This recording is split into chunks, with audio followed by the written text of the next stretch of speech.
Our first guest. In previous public salons, we had a number of people we were speaking about women's health, and we got a number of comments. What about men's health? We heard you. Our next guest is the founder and owner of a communications company, charging big fees to big companies. But he would then turn around and give the same service to nonprofit groups for free. It's a wonderful idea.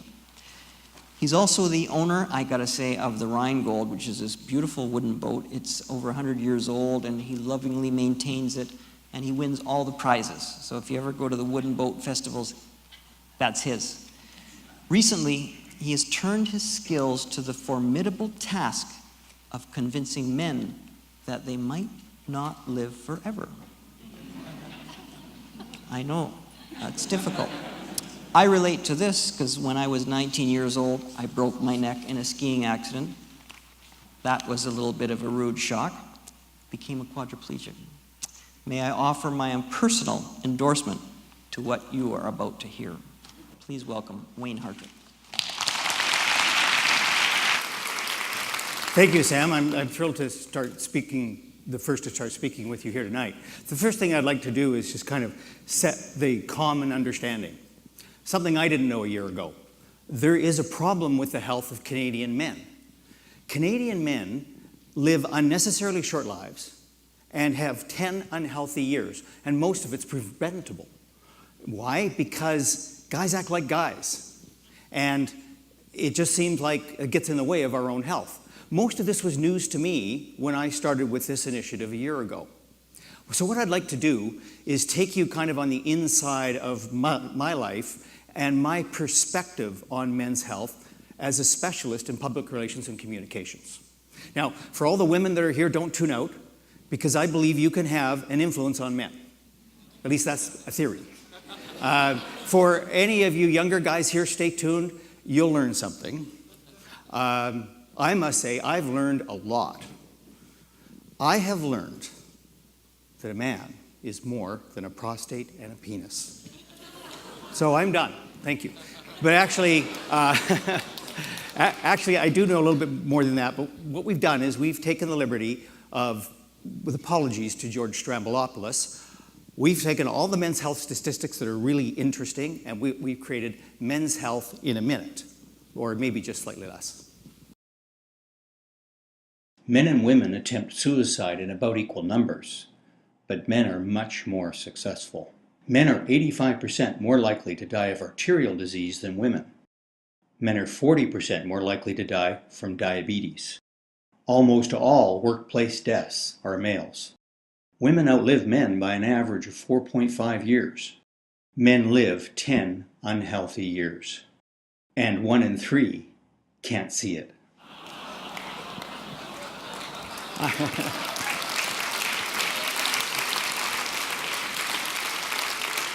I want to ask some of my business friends here tonight to check to see if there's a patent on that device.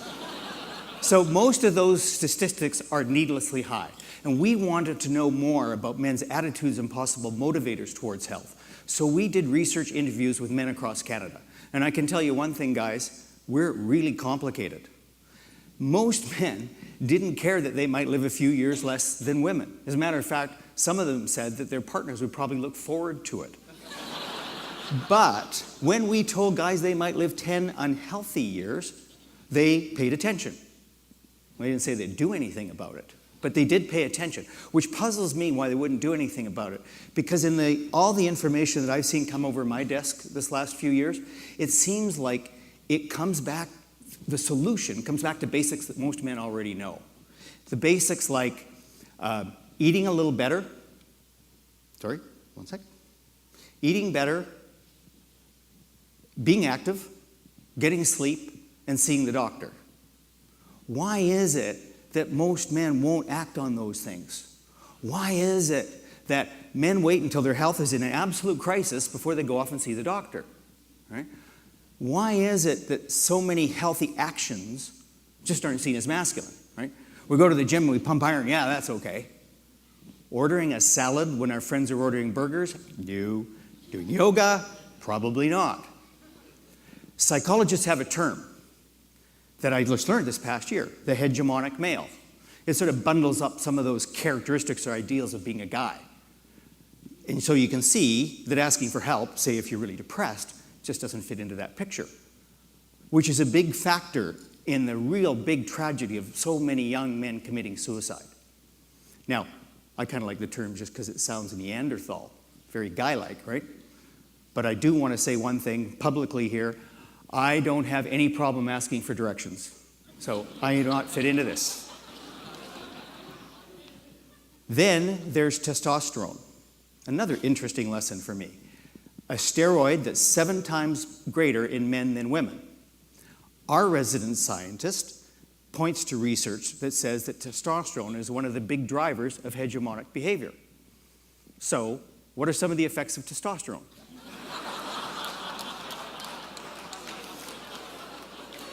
This is called response to dominant challenge.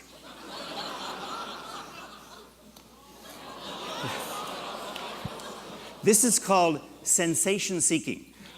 Now, this is probably my weakness, and it might be for a lot of young guys here. Unnecessary risk-taking and suicide are one of the biggest factors in young male deaths. But there are those who would say that testosterone's major effect is reflected in this diagram.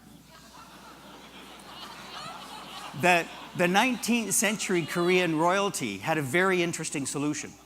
All the royal guards were eunuchs. They lived 14 to 19 years longer, and women, they could be trusted.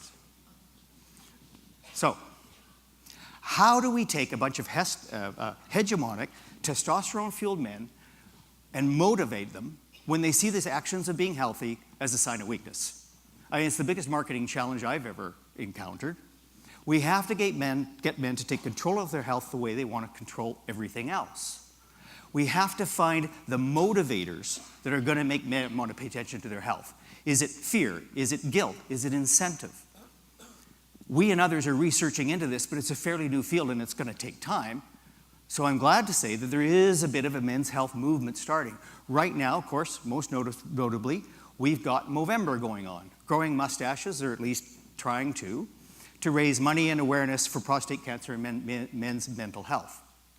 And there are little nodes of activity starting on men's health across Canada. And I'm very proud to say that BC is a leader on a number of men's health fronts.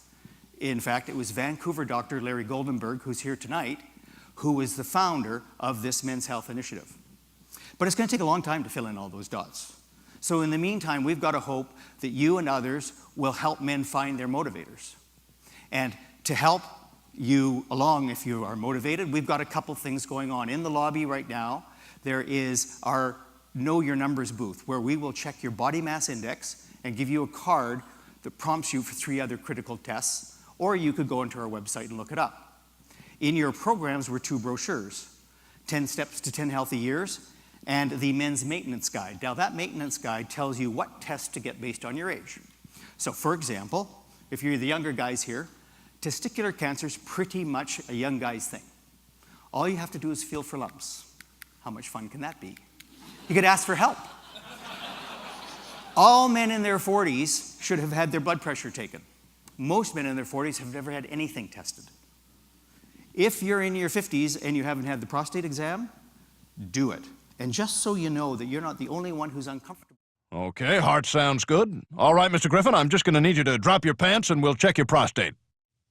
What? Drop your pants, turn around, and lean forward. Okay. So how's this work? You just feel my pulse, or what?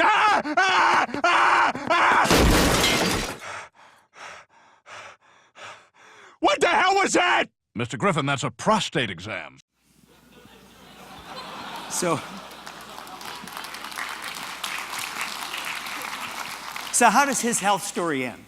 How does the health story of Canadian men end? Are we going to come up with a great marketing campaign that's going to motivate men to go take care of their health? Well, we're sure going to try. But here's what I do know. Men can live longer and healthier lives, and it's largely in their control. We need you to help us get the message out by just doing the basics. Eat better, be more active, get the sleep, and see the doctor. All of you can help us create a men's health movement in Canada. Thank you for that.